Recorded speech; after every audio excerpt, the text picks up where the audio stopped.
السلام عليكم، كيف نتوما؟ لاباس عليكم؟ كنتمنى انكم تكونوا بخير وبصحه جيده. مرحبا بكم في فيديو جديد ووصفه جديده من وصفات عمران. اليوم ان شاء الله غادي نشارك معكم الكيكه ديال المندرين او الليتشين او البرتقال. هذا الوقيته ديالو فما يمكنش ما نوجدش معكم هذه الكيكه.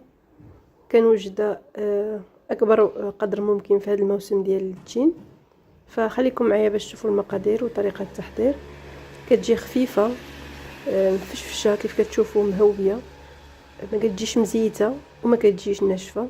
واحد المذاق فيها بنين بزاف، ما تحتاجوا تزيدوا لا حتى حاجه، غير هكا مع كويس ديال القهوه كتجي يا سلام. نبداو الفيديو ديالنا بالصلاه على نبينا، اللهم صل وسلم وبارك على سيدنا محمد. وندوزو مباشره للمقادير. غادي نحتاجوا 3 البيضات بدرجه حراره الغرفه، بيض متوسط ماشي كبير. غادي نحتاجوا معهم كاس ديال السكر، كأس إلا ربع استعملت أنا، أولا كأس ناقص إصبعين، ما يعادل واحد 80-90 الغرام. ممكن تعملوا كاس ديال العنبة عامر، داكشي على حسب الحلاوة اللي كتفضلوا نتوما. هكا كتجي حلوة بالنسبة للدرجة اللي كتعجبني أنا.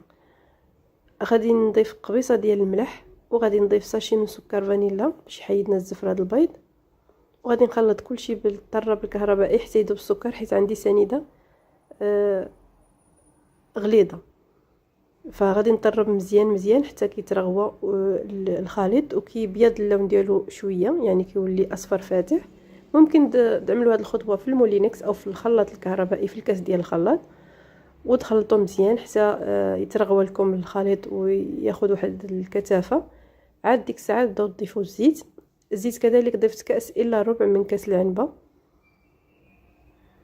غادي نخلي لكم ان شاء الله المقادير في صندوق الوصف.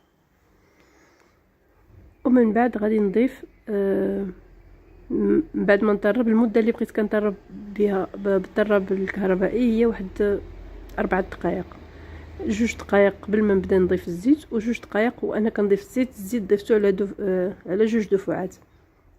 من بعد غادي نضيف كاس عامر ديال عصير البرتقال او المندالين. انا عندي هنايا العصير د واحد الليتشينه وكملت بالمندالين الصغير. مهم عمرت كاس عامر مزيان كيف كتشوفوا في الفيديو. الكاس يكون عامر حتى للراس، وكنضيفوه في هذه المرحله. سالينا بالطراب الكهربائي، غادي نستعملوا غير الخلاط ديال اليد هذا. غنخلطوا تخليطه خفيفه البرتقال مع هذيك الكريمه. ما نحاولوش يعني ننزلوا هذيك الحجم اللي عطينا للبيض، واخا هو يعني ما عطيناش شي كثافه، يعني ماشي تذوب الحجم ديالو ولا شي حاجه. المهم نخلطوا تخليطه خفيفه كافيه. ومن بعد غادي نبدا نضيف النواشف. بالنسبه لهاد الكيكه خدات لي 2 كيسان ونص ديال الدقيق مع 2 خمارات. اول مره اول حاجه كنضيف كاس واحد، من بعد كنضيف 2 خمارات ما يعادل 16 غرام. من بعد كنرجع كنضيف كاس ثاني وكنشوف الكثافه واش اذا عملتوا الكاس ديال اللاتشي ناقص 7 ولا الكاس يعني يكون معمرش مزيان بحال اللي وريتكم انا في الفيديو، فتقدر دير لكم غير 2 كيسان ومعلقه واحده. اذا عملتوا نفس المقادير او التزمتوا بنفس المقادير فغادي تاخذ لكم 2 كيسان ونص. هنا هذا الدقيق هذا يعني دقيق ديال العبار كان فيه الرطوبه، فما هذا القياس اللي خدات لي، وكيبقى على حسب الخليط. المهم نتوما ما تخليوهاش خفيفه، حيت اذا خليتوها خفيفه الكيكه ديال المندرين اذا خليتوها خفيفه كتطلع في الفران ومن بعد كتهبط، ولا حتى اذا ما هبطتش ملي كتحيدوها من الفران وكتخليوها يعني مده، ملي كتبرد مزيان بحال كتنكمش ولا كينقص الحجم ديالها، وديك الساعه ما كتبقاش خفيفه، ما كيبقاش القوام ديالها زوين. المهم الدقيق على حسب الخليط ويكون ثقيل شويه، او في القوام ديال الكيك العادي المهم ما يكونش خفيف. وتكتبوا رقم 8 ولا هكا شي خط فوق الكيك، راه ما كيغبرش دغيا، ما يتحيدش دغيا. هنا ضفت الكاس الثاني وغادي نضيف نصف كاس الاخير وصافي. ها هي الكيكه ديالي واجده.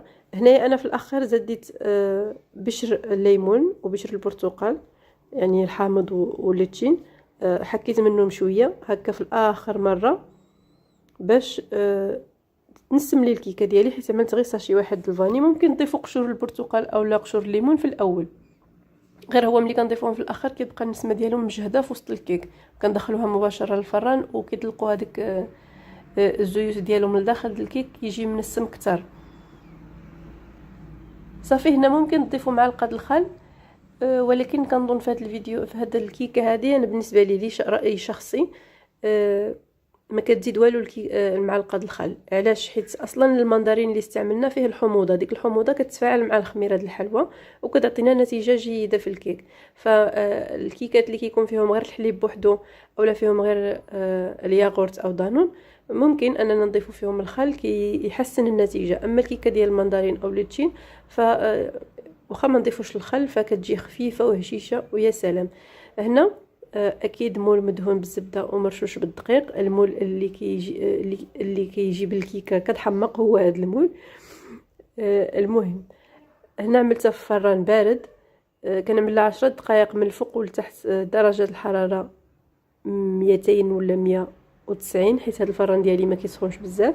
ومن بعد مع 10 دقائق كنطفي الفوق وكنخلي لتحت، كنخدم المروحه وكنخليها 20 دقيقه. فملي كنطفي الفوق وكنخلي غير لتحت ونخدم المروحه عاد كتنفخ الكيكه وكنقص الحراره ل 180.